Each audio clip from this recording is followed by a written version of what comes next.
और क्यों जरूरी है अहीर रेजिमेंट, ये तो पिछले कई वर्षों से लोग बता ही रहे हैं आपको।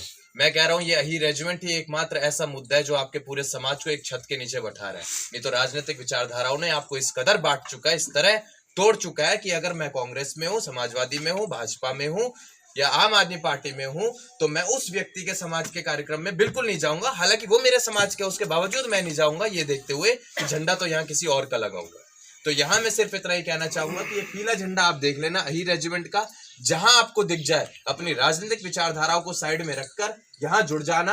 और जो व्यक्ति, जो नेता आपको इस मुद्दे के लिए सपोर्ट करे, मैं यहां आपको आपकी जगह पर आके बोल के जा रहा हूं, जो नेता आपको इस मुद्दे के ऊपर सपोर्ट करे उसे मजबूती देने का काम करना। क्योंकि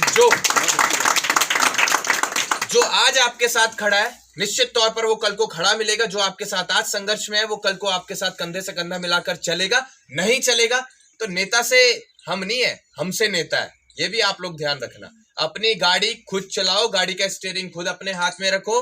अगर किसी और के हाथ में दोगे तो एक्सीडेंट होगा। तो अगर एक्सीडेंट से बचना है, दुर्घटना से बचना है, तो आप लोगों को यह समझना पड़ेगा कि ये हर एक व्यक्ति का मुद्दा है।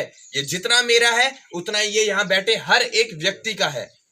जितना मैं इसमें अपना सब कुछ न्योछावर कर रहा हूं, मैं नहीं कहता कि उतना आप करो, लेकिन समय तो दे सकते हो। मैंने तो अपना 24 घंटा दे दिया।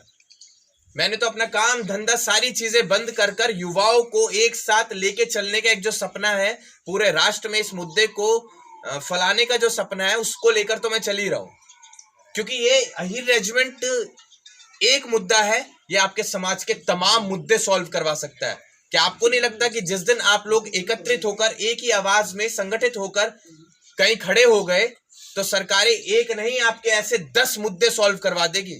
और समाज के आज की तारीख में है मुद्दे, बस आप लोगों को पता नहीं चलने देते। सिर्फ यही राजनेता जो आपको बांट देते हैं। समाज के तमाम मुद्दे हैं। इतना बड़ा समाज है, हम लोग भारत की सबसे बड़ी जाति हैं, 20%, 20% हम है, लगभग 25 करोड़। तो क्या इस 25 करोड़ में सिर्फ एक ही मुद्दा है? ये तो बहुत छोटा सा मुद्दा है। कभी आप समझ के देखना, सरकारें बनवाना नहीं चाह रही हैं, क्योंकि सरकारों के दिमाग में एक चीज तो क्लियर है कि राजनीति में ये स्ट्रांग हो चुके हैं, चाहे किसी भी पार्टी में हो, है अपना बंदा। राजनीति में ये स्ट्रांग हो चुके हैं। अगर यहां भी इन्हें सम्मान दिलवा दिया तो इन लोगों का वर्चस्व ज्यादा हो जाएगा। अभी बात कर रहे थे आप लोग दूसरी जातियों के बारे में, ठीक है, उनको उभारा जा रहा है और हमें दबाया जा रहा है, और हम लोग ये समझ नहीं रहे हैं। हम गुलाम बनकर बैठे हुए हैं, और वो दिन दूर नहीं, अगर ऐसे ही चलता रहा तो खाने के लाले पड़ जाएंगे। कुछ सालों पहले हम खुद बता रहे हैं, यादव नाम लिखने से कतराते थे लोग, क्योंकि नौकरी नहीं मिल पाती थी। यादव तक नहीं लिख पाते थे वो अपने नाम के आगे। तो मैं सिर्फ इतना ही कहना चाहूंगा, आपको संगठित रहिए। समाज का मुद्दा है और समाज का एक मुद्दा आपको जोड़ रहा है। आगे तमाम मुद्दे रहेंगे, उसमें जुड़कर चलिए। राजनीतिक विचारधाराओं को अलग हटाकर चलिए।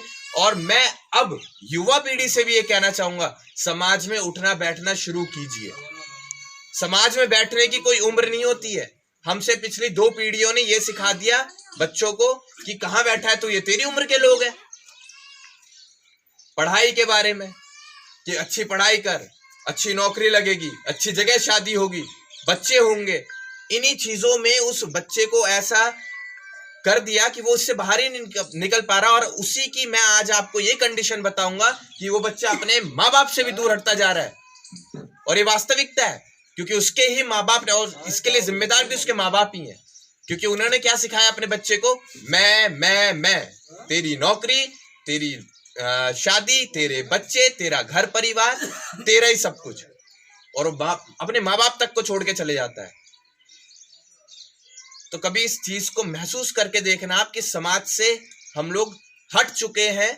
उसी का ये आज की तारीख में हम जो भी देख रहे हैं कि किस तरीके से समाज टूट रहा है, ये उसी का नतीजा है।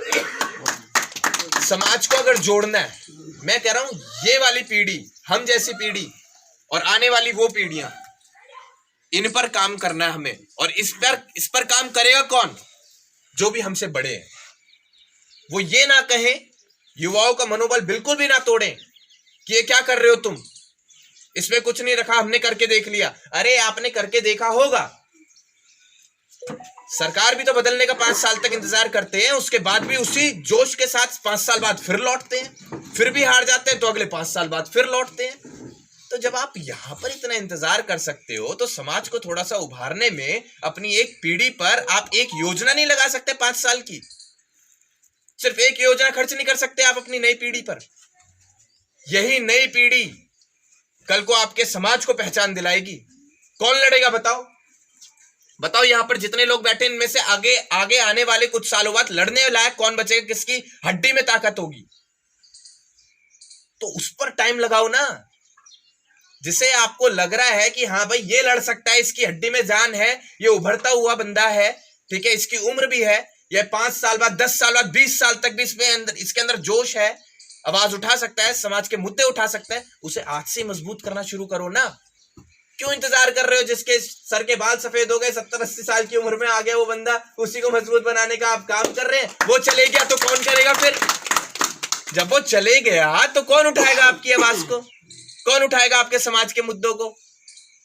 तो दोनों जगह काम कीजिए, उनका आशीर्वाद लीजिए और यहां पर उनसे भी कहिए कि अब आप जाने वाली उस पे हैं तो आप दूसरा बंदा भी तैयार कीजिए। तो मैं समाज में देखो, अही रेजिमेंट की अगर मैं बात करूं तो इसमें हम काफी समय से, काफी सालों से जुड़े हुए हैं और फिलहाल रिसेंटली एक नया दिमाग में आया कि मोटर बाइक मिशन किया जाए, जिससे हम गांव-गांव, शहर-शहर लोगों से जुड़ पाए। अच्छा, पता सबको है कि यही रेजिमेंट का कुछ मुद्दा चल रहा है, लेकिन किसी को इसके बारे में नहीं पता, जागरूकता ही नहीं है। तो किसी भी बड़ी लड़ाई को लड़ने से पहले हमें पता तो होना चाहिए कि हम लड़ क्यों रहे हैं। बेवजह मैंने आपके हाथों में तलवार दे दी और मैंने कह दिया मेरा समाज तो बड़ा कट्टर है, इसमें बड़ी एकता है, चलो भाई बाहर। अरे उस तलवार को बयान से निकालना कब है ये पता तो चले आपको। अभी आपको पता ही नहीं है, तलवार पकड़ा दी है हमने आपके हाथों में, तो जरूरी है ये भी बताना कि ये जो तलवार है इसका कब इस्तेमाल करना है और क्यों इस्तेमाल करना है। तो तलवारें आज जो राजनेता आपको एक वोट बैंक की नजरों से देख रहे हैं, ये तो सिर्फ गर्दनें हैं जितनी खड़ी हैं। ज्यादा अगर गर्दनें हैं तो इनकी बात सुन लो, कम है तो मत सुनो। तो ये तलवारें वहां चलाने के लिए काम आएंगी आपको। पॉलिटिकल पार्टीज आपको पता है कीड़े मकोड़े की तरह देखती है, ये मान लो। आप कितना ही घूमो कहीं भी, उनकी नजरों में आप क्या है ये जल्दी समझ जाना। एकता में बल होता है, ये एकता दिखा देना, समाज के तमाम मुद्दे सुलझ जाएंगे। नहीं तो ऐसे ही घूमते रह जाओगे, गाड़ियों के पीछे रैलियां करते रह जाओगे, समाज का कोई मुद्दा सॉल्व नहीं हो पाएगा। और अगर आपको नजर आता है आज वो व्यक्ति अपने समाज में, मैं यही कहकर जाऊंगा, अगर नजर आ रहा है आपको व्यक्ति, यही व्यक्ति मेरे समाज के मुद्दे भी उठा सकता है और कल को हमें भी मजबूत कर सकता है, तो आज ही उसे मजबूत कर देना, दोबारा नहीं आते ऐसे लोग। अभी एक जगह मेरी बात चल रही थी, उन्होंने कहा कि भाई फलाना नेता तो बिक गया। अरे उसे बिकने योग्य बनाया आप लोगों ने, क्यों बनाया? जब वो आपके पास आया था कि मेरी हेल्प करो, मेरी मदद करो, मैं समाज की मुद्दे उठा रहा हूं, मुझे सहयोग करो, मुझे ताकत देने का काम करो, तब तो आपने ये कह दिया कि ये राजनीति कर रहा है फलाना आदमी। और जब उस पे धाराएं लग गई, वो जेल में बंद हो गया, अब वो किसके पास जाए अपने आप को सेफ करने के लिए? तो गया किसी पॉलिटिकल पार्टी के पास कि अब बस मालिक संभाल। उसकी भी तो अपनी जिंदगी है, उसका भी तो अपना परिवार है। जब वो वहां चले गया तब भी आप लोगों ने कह दिया उसे कि ये तो बिक गया। गलती किसी की नहीं है, गलती आप लोगों की है, आप बनाते हो उसे बिका हुआ, आप। ठीक है, तो कल को भगवान ना करे हमारे साथ कोई दुर्घटना हो गई, हम किसी के आगे हाथ जोड़ने, भगवान ना करे कभी कि हाथ जोड़ना पड़े किसी के सामने, ना ही पड़ी कभी। ठीक है, अगर हमने हाथ जोड़ दिया कभी किसी के सामने, ऐसा कोई मुद्दा नहीं जिसे आप ना सुलझवा पाए। बस शर्त है कि आपको संगठित होकर चलना पड़ेगा। और मैं मेरे बड़ों से रिक्वेस्ट करना चाहता हूं कि जो अगली पीढ़ियां, आने वाली जो पीढ़ियां हैं, उन पर थोड़ा सा अपना टाइम इन्वेस्ट करें, उन्हें कुछ सिखाएं और उनका मनोबल बढ़ाने का काम करें। इससे ज्यादा मैं कुछ कहूंगा। यार तुम्हारी भाषण बहुत शानदार है यार। भाषण था ही नहीं, दिल की बातें थी मेरी, ये मेरे दिल की बात थी जो मैं देखता आ रहा हूँ। जय यादव, जय माधव, जय यादव, जय माधव। यस भाई।